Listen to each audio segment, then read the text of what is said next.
झटका तो यहाँ पर अखिलेश यादव को भी लग गया ना। प्रधानमंत्री का 4,000 राजभर चले गए, देखिए मना नहीं पाए उन्हें।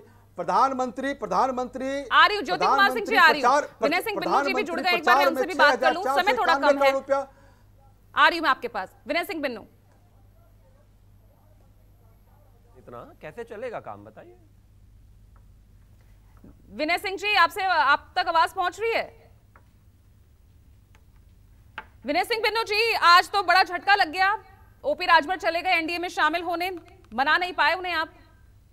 देखिए, ओपी राजभर इससे पहले भी बहुत सारी पार्टियों में घूमते रहे। राजभर का कोई एक ऐसा विजन नहीं है, कोई उद्देश्य नहीं है, न उनकी कोई विचारधारा है। कहने के लिए उन्होंने हमेशा से कहते रहे कि पिछड़े, दलित और अल्पसंख्यक, वंचित, शोषित समाज के लिए हम लड़ाई लड़ रहे हैं। लेकिन क्या आपको लगता है, जाति जनगणना की बात करते रहे, क्या लगता है कि भारतीय जनता पार्टी में जाने के बाद क्या जाति जनगणना की लड़ाई लड़ पाएंगे?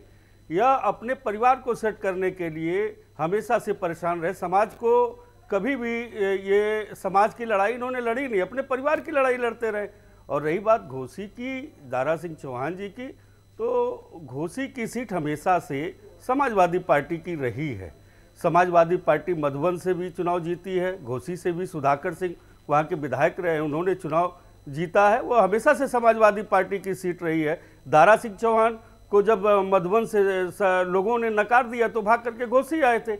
ऐसे लोगों का जनता के बीच में कोई जनाधार नहीं है। समाजवादी पार्टी के नाम पर वह चुनाव जीत गए थे और अब की बार देखिएगा कि कैसे ये लोग चुनाव हारेंगे। अखिलेश यादव का जो 80 हराव का सपना है वो पूरा कैसे होगा विनय सिंह बिन्नू जी?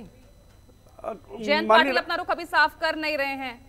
जी जी जी, नहीं, रुख साफ है, क्लियर है। समाजवादी पार्टी जो है दलित, अल्पसंख्यक और पिछड़े, वंचित, शोषित समाज में जितने लोग, उनकी लड़ाई आज उत्तर प्रदेश के अंदर लड़ रही है और उनकी लड़ती रहेगी। और समाजवादी पार्टी मजबूती के साथ चुनाव लड़ने जा रही है और देखिएगा समाजवादी पार्टी आने वाले समय में और धीरे धीरे मजबूत होगी। और ये कोई जाना आना लगा रहता, अभी तो शुरू कहाँ हुआ है। हो सकता है राजभर जी के पास अकेले के सिवा कोई बचे ही ना। अभी देखते रहिए क्या क्या होता है। तो आपको क्या लग रहा है कि अब कौन पार्टियां आपके साथ हैं यूपी में? मायावती अभी अपना वो स्टैंड क्लियर कर नहीं रही हैं, जयंत पाटिल आप कह रहे हैं शामिल होने जा रहे हैं वो 18 तारीख को बैठक में। देखिए, अभी तो फिलहाल जयंत जी हम लोग के साथ है। और रही बात उत्तर प्रदेश की, तो उत्तर प्रदेश में जिस तरह से हम लड़ाई लड़ रहे हैं और हम लड़ते रहेंगे, समाजवादी पार्टी अपने आप में खुद सक्षम है। बात ऐसे, ये गठबंधन की नहीं है। गठबंधन में ऐसे पार्टियों की आवश्यकता होती है कि जिनका अपना जनाधार हो, जिनका अपना विचारधारा हो।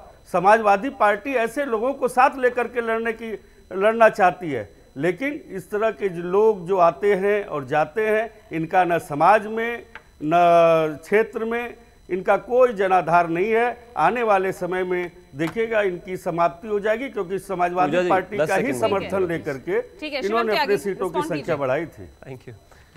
मैं मानता हूं कि जब कोई छोड़कर जाता है तो दुख होता है, लेकिन इतनी जल्दी भी किसी को इस तरीके से गरियाना उचित नहीं है। कल तक आप ही के साथ थे, अब चले गए तो आज ही कहना शुरू कर दिया ना वो समाज के नेता हैं, ना वो जाति के नेता हैं, ना वो सीट के नेता तो त्यागी जी आप दारा सिंह चौहान छोड़कर पहले आपने क्या अभी तो जयंत जी तो अभी आए भी नहीं, आने से पहले ही आपने क्या कहा शुरू कर दिया, कहते ये तो परिवार की पार्टी, क्या कहा था माननीय आपकी पार्टी तो परिवार की पार्टी, अखिलेश जी के परिवार के अलावा और है कौन पार्टी में समाजवादी? भारतीय जनता पार्टी में परिवार के सिवा और है मुख्यमंत्री भी वही, अध्यक्ष भी वही, सब कुछ तो परिवार ही है। तो भारतीय जनता पार्टी दूसरे अगर करे तो परिवार की पार्टी, आपकी पार्टी परिवार की पार्टी। अरे भाई, आप तो पूरा परिवारवाद का क्लासिक एग्जांपल है। को सेट न किया हो, अगर जिसके परिवार है, नहीं क्लासिक एग्जांपल है आप परिवारवाद के। भाई तो दूसरों को कम से कम तो मत बोलो, जैसे दूसरों को बोलते हो एक बार अपनी पार्टी में भी देख लिया करो।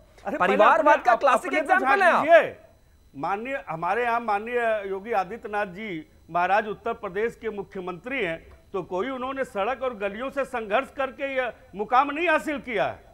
कहीं न कहीं और कैसे किया है? वो जीत कर नहीं आए। बिल्कुल, वो जीत कर नहीं आए। ओबी सीट आदरणीय कमाल बात है। राजा का बेटा ही राजा बनेगा, मुख्यमंत्री का बेटा ही मुख्यमंत्री बनेगा, अध्यक्ष का बेटा ही अध्यक्ष बनेगा।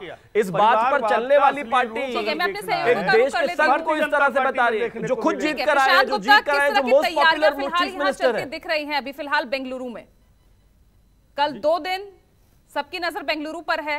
क्या तैयारियां चल रही है और कब से नेताओं के आने का सिलसिला शुरू हो जाएगा? पूजा, देखिए कल शाम को डिनर रखा गया है सोनिया गांधी जी की तरफ से, और मैं आपको बता दूं कि कल से लीडरों का आना कल सुबह से शुरू हो जाएगा और कल शाम को सभी लोग एकत्रित होंगे और परसों करीब 11 बजे से, यानी कि 18 तारीख को 11 बजे से बैठक शुरू होगी और इस बैठक में कई चीज़ों को लेकर बातचीत होगी। जैसे नए अलायंस जुड़ रहे हैं उनके साथ में भी बातचीत होगी और दक्षिण भारत की अगर हम बात करें तो यहाँ पे सिर्फ पेच तेलंगाना में फंसा हुआ है, जहाँ पर केसीआर ने अपना रास्ता अलग कर लिया। इसके अलावा दक्षिण भारत में केरल में कांग्रेस सत्ता में है, चाहे गठबंधन में है। उसके बाद अगर आप तमिलनाडु की बात करें तो वहाँ गठबंधन में सत्ता में है, कर्नाटक में सत्ता में है। तो ये जो 4 बड़े राज्य हैं दक्षिण भारत के, वहाँ पर 3 पर कांग्रेस है। तो अब कांग्रेस जो दक्षिण भारत है वहाँ पर अपने आप को मजबूत स्थिति में लाना चाहती है। तो कल डिनर डिप्लोमेसी में कई चर्चाएं हो सकती हैं और इस बैठक में एक नए अलायंस का नाम निकल के सामने आ सकता है। स्ट्रेटेजी को तैयार किया गया है।